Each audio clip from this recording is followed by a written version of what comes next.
آپ لوگ تھوڑا سا قریب آ جاؤ. وہ جو دعوت و تبلیغ کا جو پاکیزہ جملہ ہے نا، قریب قریب آ جاؤ، بڑی برکت ہے اس میں. تھوڑا قریب قریب آ جاؤ، کیونکہ مقرر کو جب آپ قریب ہوتے ہیں تو اس کو بالکل دل اور دماغ اللہ کھولتا ہے. کیونکہ ہم لوگ لگاتار سفر کرتے ہیں، تھکے ہوئے ہوتے ہیں. اللہ کی قسم بولنے کی طاقت نہیں ہوتی. بلوانے والی ذات، زور سے بولنا کس کی ہے؟ زور سے بلوانے والی ذات کس کی ہے؟ اللہ کی. تھوڑا قریب آ جاؤ. بسر آپ بھی آ جاؤ. آپ تو آج کے دھولا ہے بھائی. تھوڑا قریب آ جاؤ. میرے استاد محترم بھی الحمدللہ یہاں موجود ہے. مارو لوگ گاؤں ہیں کہ اگر ہندوستان میں اور پوری دنیا میں مفتی ہارون کا طوطی بول رہا ہے تو میں اس بات کو کہنے میں مجھے فخر محسوس ہے کہ میری مٹی بھی شاید مارول سے ہی تیار ہوئی ہے. اور آپ کے مولانا عبد الخالق صاحب جو یہاں بیٹھے ہیں یہ میرے استاد ہیں. ابتدائی تعلیم میں نے مولانا عبد الخالق صاحب کے پاس حاصل کی ہے اور ماشاءاللہ زبردست انداز میں مار بھی کھائی ہے. اور مجھے 2-3 لوگوں نے مارا ہے جس میں مولانا عبد الخالق بھی شامل ہے. میں گزارش کروں گا پہلے زور سے آپ درود شریف پڑھ لیجیے. اللہم صلی علی سیدنا و شفیعنا و حبیبنا و مولانا محمد و بارک وسلم. اور آپ یاد رکھیں کہ یہ پروگرام اس وقت پوری دنیا میں دیکھا جا رہا ہے. امریکہ، لندن، انگلینڈ، سعودی، دبئی. جب میں نے آپ کے عمار کی ویڈیو ڈالا تو مجھے ساؤتھ افریقہ، کینیا، امریکہ سے بھی باقاعدہ مبارکبادیاں آئی. سمجھ رہے آپ؟ تو یہ اس وقت ہم جب بولتے ہیں، منہ کھولتے ہیں تو پوری دنیا دیکھتی ہے. اسی لیے حکومت پریشان ہے. اعوذ باللہ من الشیطان الرجیم. بسم اللہ الرحمن الرحیم.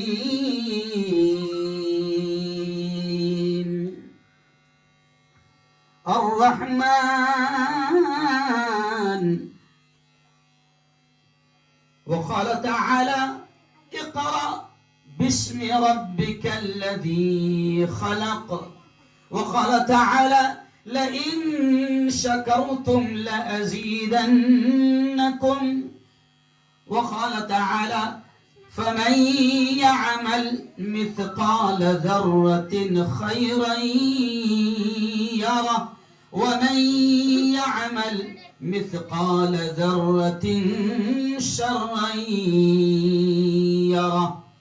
وقال رسول الله صلى الله عليه وسلم كلكم راع وكلكم مسؤول عن رعيته أو كما قال عليه الصلاة والتسليم. وقال صلى الله عليه وسلم من رأى منكم منكرا فليغيره بيده وإن لم يستطع فبلسانه وإن لم يستطع فبقلبه وذلك هو أضعف الإيمان أو كما قال عليه الصلاة والسلام.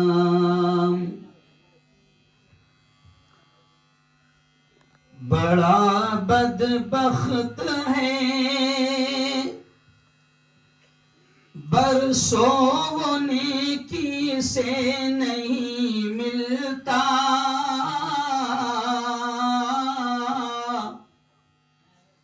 بڑا بدبخت ہے برسوں نیکی سے نہیں ملتا.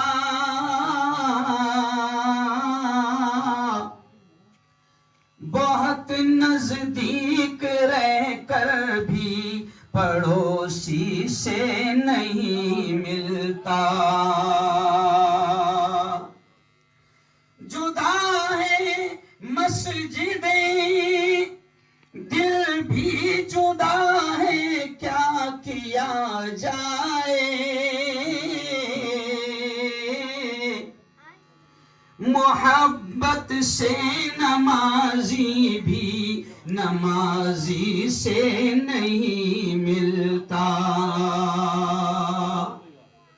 نہاتا ہے اگر موتی، نہ رکھ الزام دریا پر،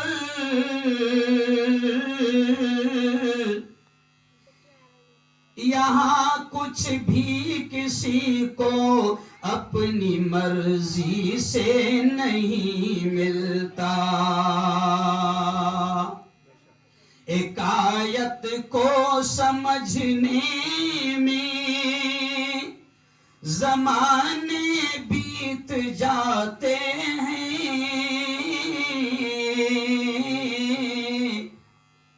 خزانہ علم کا دستار بندی سے نہیں ملتا۔ صدق اللہ العظیم وصدق رسولہ النبی الکریم۔ بہت ہی قابل صد احترام آج کی اس بہت ہی پاکیزہ مجلس کے صدر محترم مفتی نور صاحب، میرے استاد محترم حضرت مولانا عبد الخالق صاحب، بہت ہی قابل صد احترام اساتذہ کرام، معززین شہر، نوجوان دوستوں، پیاری بیٹیوں، پیاری بچیوں، یہ کوئی تقریر کا موقع نہیں ہے، لیکن ہم لوگ تو یہی کہتے ہیں کہ بلوانے والی ذات بولو زور سے ایک بار کس کی ہے؟ اللہ کی ہے۔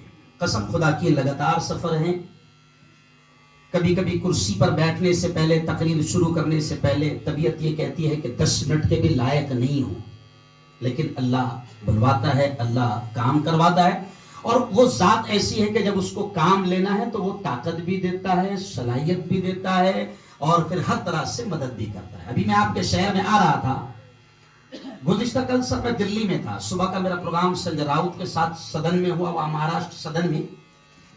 دیکھیں جیسے بہت سارے لوگوں نے یہاں پر کہا نا کہ آدمی اگر تیار ہو جائے کچھ کرنے کے لیے سچی نیت سے اور سچے اخلاص کے ساتھ، تو یقین مانو اللہ مدد کرتا ہے۔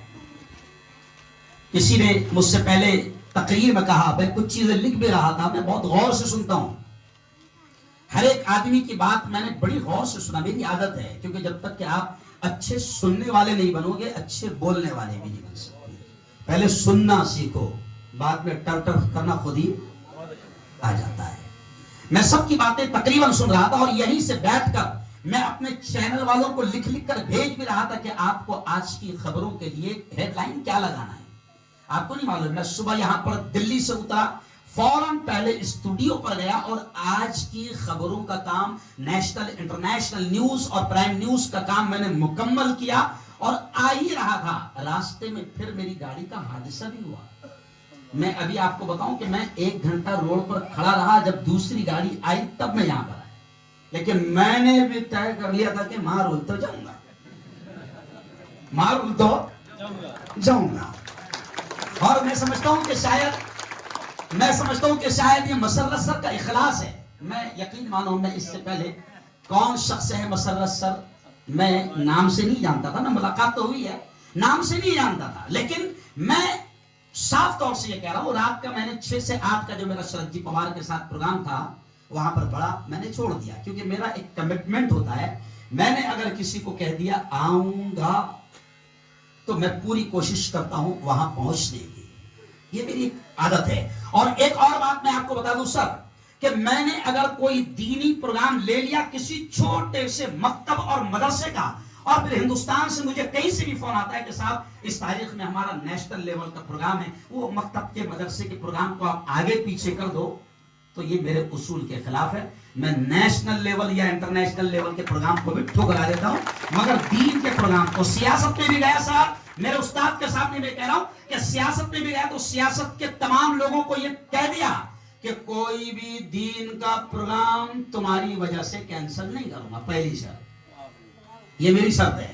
تو رات کا میں نے جو پارلیمنٹ کا پروگرام تھا، مجھے معلوم تھا کہ اس پروگرام میں اگر میں 10 منٹ بھی بول دیتا تو انٹرنیشنل لیول پر چلے جاتا، لیکن مجھے کسی انٹرنیشنل لیول کی ضرورت نہیں ہے. میں نے کہا کہ میں نے جو کل بہت روکا گیا مجھے دلی میں نے کہا کہ نہیں, کل جو میں معرول کے پروگرام میں جا رہا ہوں, آپ کہہ رہے کہ چھوٹا سا گاؤں ہے, لیکن میں نے کہا کہ اس پروگرام کی نسبت علم سے ہے, اور علم کی نسبت اتنی اونچی ہے کہ 6666 آیتوں میں اللہ نے اگر کسی چیز کا حکم پہلے دیا ہے روزہ نماز سے پہلے, تو میں کہتا ہوں کہ وہ علم کا حکم دیا ہے, اقرا پڑھ کا حکم دیا ہے. تو میں نے کہا کہ معرول کا پروگرام سارے نیتاؤں کو کہا کہ چھوٹا آپ کو لگ رہا ہے, چھوٹے گاؤں کا آپ کو پروگرام لگ رہا ہے, لیکن اس پروگرام کی نسبت تعلیم سے ہے, ایجوکیشن سے ہے, علم سے ہے. اور وہاں پر ایک ایسا شخص ریٹائر ہو رہا ہے جس نے 33 سال تک تعلیمی خدمات انجام دی ہے, اور تعلیمی خدمات انجام دینا میں اتنا بڑا عہدہ اسے سمجھتا ہوں, کیونکہ پیارے نبی نے فرمایا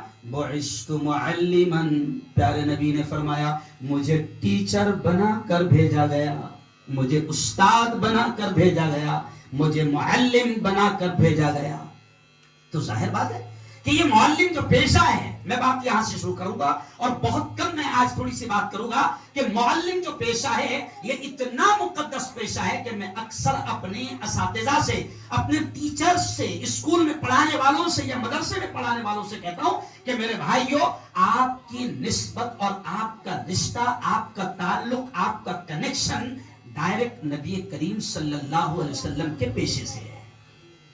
نبی پاک نے کہا ہے کہ میں معلم بنا کر بھیجا گیا ہوں, میں ٹیچر بنا کر بھیجا گیا ہوں. تو آپ کا رشتہ, آپ کی نسبت, آپ کا تعلق, آپ کا کنیکشن کہیں نہ کہیں نبی کریم صلی اللہ علیہ وسلم سے جڑ جاتا ہے. اس لیے میں بات یہ بھی کہوں گا کہ ہر ٹیچر کی یہ بڑی ذمہ داری ہے کہ وہ اسے سرکاری نوکری نہ سمجھیں, بلکہ یہ سمجھے کہ یہ ٹیچنگ کا شعبہ اور یہ ٹیچنگ کی خدمت میری اپنی آخرت کو بھی نجات اور کامیابی کا ذریعہ بن سکتی ہے. ہر ٹیچر سے میں بالکل سادے انداز میں کہہ رہا ہوں کہ یہ آپ کی اور میری نجات کا ذریعہ بن سکتی ہے.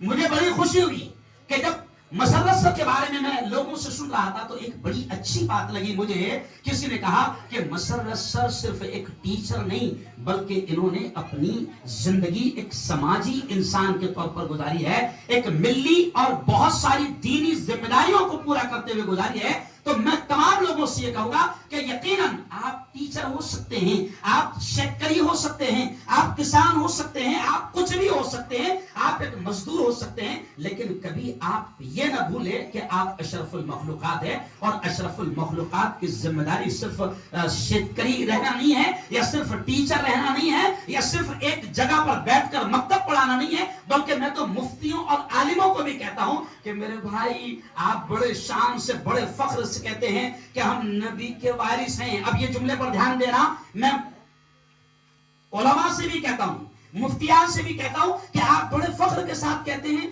کہ ہم العلماء ورثۃ الانبیاء, کہ عالم نبی کا وارث ہے. تو میں علماء سے پوچھتا ہوں کیا نبی کے وارث ہیں آپ؟ تو جس کے وارث ہے اس نے صرف مکتب ہی پڑھایا تھا, یا اس نے صرف امامتی کیا تھا؟ آپ اس کے وارث ہیں نا. تو میں علماء سے بھی اکثر کہتا ہوں کہ وراثت پوری لو نا, سمجھ گئے اشارہ, وراثت پوری لو. میرے نبی نے امامت بھی کروائی, میرے نبی نے مکتب بھی پڑھایا, میرے نبی نے صفہ میں قرآن کا درس بھی دیا, اور میرے نبی نے بدر میں اتر کر صفوں کو سیدھا بھی کیا, اور میرے نبی نے اصل خیر, اللہ فرماتا ہے میرے نبی نے یہ بھی کیا کہ ایک ابو جہل ایک شخص کے پیسے ڈبا دیتا ہے. غور سے سننا, میں کچھ سمجھانا چاہ رہا ہوں. ابو جہل ایک شخص کے پیسے ڈبا دیتا ہے, تو وہ جس کے پیسے ڈباتا ہے وہ شخص بیچارہ مجبور ہو کر مکہ میں آتا ہے, اور کوئی بھی شاید اس کے پاس جانے کی ہمت نہیں رکھتا ابو جہل کے پاس. تو اس وقت کے مکہ کے کچھ لوگ مذاق اڑانے کے لیے اس شخص کو بھیج دیتے کہ دیکھو وہ سامنے نا وہ محمد نام کا جو شخص بیٹھا ہے نا, اس سے مل, وہ تیرے پیسے نکلوا دے گا. اور وہ جو بھیجتے ہیں محمد کے پاس, یہ بھی سن لو کہ وہ مذاقاً بھیجتے ہیں کہ اب مزہ آئیں گی. کیا آئیں گے؟ اب مزہ آئیں گی, دیکھیں محمد کیا کرتا ہے. لیکن تاریخ کے واقعات صرف اشارہ کر رہا ہوں کہ تاریخ کے واقعات یہ ہیں کہ میرے نبی کے پاس جب وہ مظلوم شخص آیا جس کے پیسے ابو جہل نے روک رکھا تھا، تو میرے نبی کو جب فریاد سنائی تو میرے نبی باقاعدہ پیسے وصولی کے لیے اس مظلوم کے ساتھ میں ابو جہل کے گھر پر بھی گئے. اور اب جو بھیجنے والے وہ رستہ دیکھ رہے تھے، کیا دیکھتے نا ذرا ابو جہل کیا کرتا ہے. لیکن تاریخ میں آتا ہے کہ ابو جہل نے چیر میں سے دیکھا، کیونکہ پہلے ایسے آئینے تو تھے نہیں، چیر میں سے دیکھا کہ جس کے پیسے ڈبائے لے وہ ہے نا، ساتھ میں کون ہے؟ ارے بولو محمد صلی اللہ علیہ وسلم بھی آئے ہیں. تو ابو جہل نے سیدھا تجوری کھولا، پیسے لا کر، سمجھ گئے اشارہ. تو میں یہ واقعے کی طرف اشارہ کرنے سے یہ کہہ رہا ہوں کہ میں علماء سے بھی کہتا ہوں کہ اپن نبی کے وارث ہے نا، اگر اپنوں کو پتہ چل جائے. دیکھو وارث آدمی جو ہوتا ہے نا وہ پوری جائیداد حاصل کرنے کی کوشش کرتا. بلکہ ایک جملہ سن لو، اگر آپ کو یہ پتہ چل جائے کہ آپ کے باوا کی زمین کلکتہ میں 1 ایکڑ ہے تو چھوڑیں گے کیا؟ قسم خدا کی بولو. جبکہ کلکتہ خواب میں نہیں ہے. مگر اگر خبر لگ گئی کہ کلکتہ میں باوا نے 1 ایکڑ زمین، کیا معلوم کیسی کا خریدے تھے مگر ہے، تو کلکتہ بھی جائیں گا، وراثت چھوڑیں گا نہیں. ارے بولو نہیں. تو میں سب سے یہ کہتا ہوں کہ اگر علماء سے بھی یہ کہتا ہوں کہ اگر ہم نبی کے وارث ہیں تو ظلم ہو رہا ہے، اس کے خلاف بھی آپ کو اٹھنا ہے، ظالم کا مقابلہ آپ کو کرنا ہے. جب نبی پاک نے کہا من رأى منکم منکرا فلیغیرہ بیدہ، پیارے نبی نے فرمایا کہ جب برائی ہوتے دیکھو تو ہاتھ سے روکنے کی طاقت ہے تو ہاتھ سے روکو، اور ہاتھ سے روکنے کی طاقت نہیں ہے تو زبان سے روکو، اور یہ دونوں بھی نہیں ہیں تو آخری درجہ ہے دل میں برا سمجھو. لیکن وہ آخری والے کو اپن نے پہلے لا دیے. سمجھ گئے تھا؟ یہ منگٹوں میں جو دم ہے وہ تو ختم نہیں ہوا نا. اگر سگے بھائی سے اگر تھوڑا سا ایک بالش بھی اگر سگا بھائی یا رشتہ دار زمین دبا لے تو کیسا ہستی نہ چڑھتی ہے نا بھائی، چڑھتی نا. تو پیارے نبی نے فرمایا کہ برائی ہوتے دیکھ رہے ہو روکو. اور اللہ کی قسم کھا کر کہہ رہا ہوں کہ جب آپ کام کرنے پر اتر آئے تو آپ ٹیچر رہو، کوئی بھی رہو، اگر آپ اللہ کے دین کی اور اللہ کے بندوں کی خدمت کرنا چاہتے ہیں اللہ آپ کی مدد کرے گا. اور انشاءاللہ میں ایک مولوی ملا ہوں سر، مولانا میڈیا میری لائن نہیں تھی، سمجھ لیا. لیکن کل دلی میں چلا کے آیا، رمضان کے 7 دن پہلے بارامتی میں ہندوؤں نے اتنا بڑا ہار پہنائے کہ میری گردن نہیں اٹھ پا رہی تھی. تو میں نے اس وقت کہا کہ اگر اتنے کٹر ملا کو ہندو بھائی اتنا بڑا ہار پہنا رہے کہ گردن نہیں اٹھ پا رہی تو اس کا مطلب اچھے دن، ارے بولو نا یار. ارے ابھی میں آپ کے معروف میں آ رہا تھا تو مجھے ابھی بھیڑ سے فون آیا، کون سی گاڑی بھیجنا صاحب، کل آپ یا ہم کو ہو نا. اور یہ کس نے بولا ابھی اس کا نام میں نہیں بولوں گا. تو میں یہ آپ کو صرف اشارے کر رہا ہوں کہ جب آپ سچی نیت سے کام کرنا چاہو اللہ آپ کی مدد کرتا ہے. جب میں میڈیا میں گیا، دیکھو تنقید کرنے والے تو قیامت تک رہیں گے. جب میں میڈیا میں گیا ایسے میرے کیمرے چلتے تھے تو بہت سارے لوگ اعتراض کرتے تھے، بہت سارے لوگ. اور اب وہی لوگ دعا دیتے ہیں جب میں ظلم کے خلاف بولتا ہوں اور میری آواز اندر تک پہنچتی. میری آواز کہاں تک پہنچتی یہ سمجھ لیجئے آپ کہ میرے چینل کو بند کرنے کے لیے پریس کانفرنس میں اگر کیبنٹ منتری کہتے ہیں کہ وائرل نیوز لائیو کو بند کیا جائے اور میرے چینل کو بند کرنے کے لیے ہندوستان کا سب سے بڑا دلال نمبر 1 چینل اگر وہ رات دن میرے خلاف بولتے ہیں تو اس سے آپ اندازہ لگائیں کہ میری آواز کہاں تک جاتی ہے. آپ سمجھے آپ بات کو، میں اشارہ کر رہا ہوں. آج اللہ نے، میں نے یہ لائن کو چنا. آج اللہ کا شکر ہے کہ جو لوگ پہلے اعتراض کرتے تھے، تنقید کرتے تھے، یہ قیامت تک رہیں گے تنقید کرنے والے، اور ان کی وجہ سے بہت ترقی ہوتی بلا قسم خدا کی ترقی ہوتی، سمجھ لیا. تو یہ قیامت تک رہیں گے. تو جب تنقید کرنے، آج وہی تنقید کرنے والے کہتے ہیں، بڑے بڑے لوگ بھی کہتے ہیں، ہمارے مطلب علماء بھی کہتے ہیں کہ بیٹا ہارون وہ 7 منٹ کا میرا بیان بڑا اچھا آیا ہوا ہے، اگر تیرے چینل پہ آ جائے گا تو امت کا فائدہ ہو جائے گا. نہیں سمجھا؟ پہلے میں حرام تھا، اب کیا ہو گیا؟ حلال ہو گیا. جب میں سیاست میں گیا، امام تھا میں سیاست میں گیا تو پھر سارے جگہ میں کیا چلتے، مفتی صاحب کا نام لیا،